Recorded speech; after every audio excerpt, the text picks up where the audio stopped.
Hey, what's up? My name is LEIF ARNESEN and I failed 75 hard.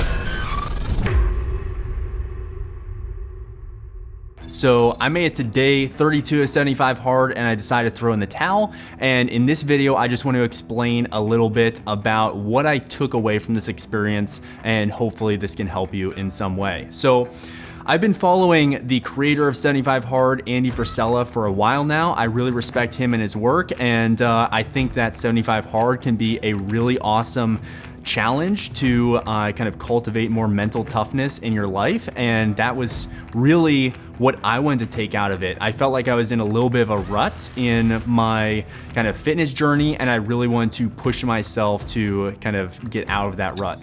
So there are 5 parts to 75 Hard. So the first thing is that you need to follow a diet with 0 compromises, 0 deviations, and 0 excuses. The second thing that you need to do is work out twice per day for at least 45 minutes each time. And one of those workouts needs to be outside. Number 3 is that you need to drink a gallon of water every day. Number 4 is that you need to read 10 pages of a non-fiction self-development book. And number 5 is you need to take a daily progress photo. So when I first decided to do 75 Hard, it was really about building more drive back into my life. I felt like I had kind of lost a little bit of my fire, of my edge, and I really wanted to get that back. So that's really why I decided to do it.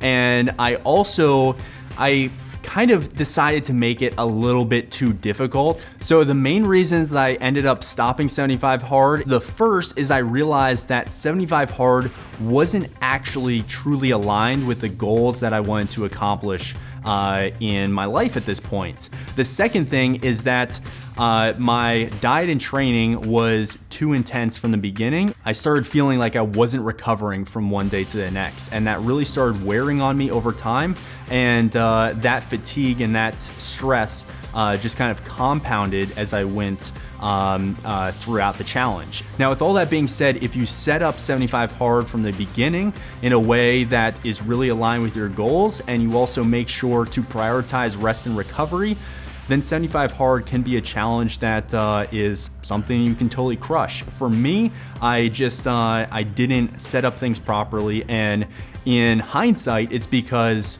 75 Hard was actually not my number one priority at the time. My number one priority, as I kind of learned through the process of 75 Hard, was focusing on the vegan gym and building our impact. So even though I failed this challenge, I learned a lot through the process, and I just want to briefly touch on some of these lessons that I'm really taking from this in the hopes that it can help you through your fitness journey, whether you're doing 75 Hard or whatever else you're focusing on. So the first thing that I really took from this is always be clear on your goals and why they truly matter to you. As I've touched on, I realized that my number one goal right now is actually not kind of taking my physique to the next level. My number one goal right now is working on building my impact and working with my team to grow our brand and help as many vegans as possible. Another one is that in the long term, sustainability when it comes to your health and fitness is absolutely crucial. That's really the number one thing that you should be focusing on for the long term. So it's okay if you do some challenges like 75 Hard or other intense short-term challenges, that's okay, but you have to be doing it through the lens of understanding that those things are not sustainable. So if you're okay with doing really challenging things like 75 Hard for a short period of time and then getting back on track with a more sustainable long-term approach to nutrition and fitness, then that's perfectly okay. But if you struggle to kind of go back and forth between really intense things and really kind of more long-term sustainable things, then maybe you should reconsider doing something like 75 Hard. So another huge takeaway for me was prioritizing sleep and recovery. So sleep and recovery are absolutely vital when you are trying to accomplish some health and fitness goals. Sleep is absolutely crucial for long-term health, and it's really something that you need to be prioritizing in your daily schedule. So I felt like through 75 Hard, I was beating my body up faster than it could repair itself. And that was mainly due to the fact that I was letting my workouts creep to later and later in the day, which means that I got to bed later and later, and I had the same wake up time. So I was sleeping less and I was training a lot, and I was just really breaking my body down without focusing on recovery. That is something that you absolutely should not do when it comes to your fitness journey. Another thing that this challenge reinforced is that more does not equal better.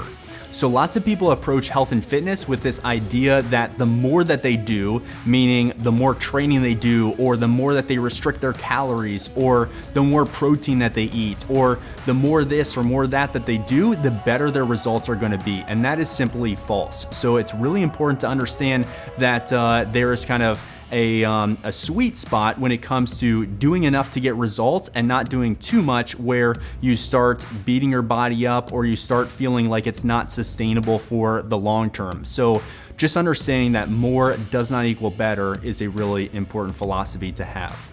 Another thing that I want to share with you that I took from this challenge that I think is really important for everyone to understand is that it is okay to get off track. What matters is that you're continually coming back on track with your health and fitness goals or whatever goals you have when you do get off track. The thing about 75 Hard is it's really uncompromising. It says these are the rules, you need to follow them 100% without any deviations, and that can work for some people, but also you need to understand that 100% consistency is not required for results. You don't have to be perfect in everything you do when it comes to your fitness and nutrition to see amazing results from your fitness journey.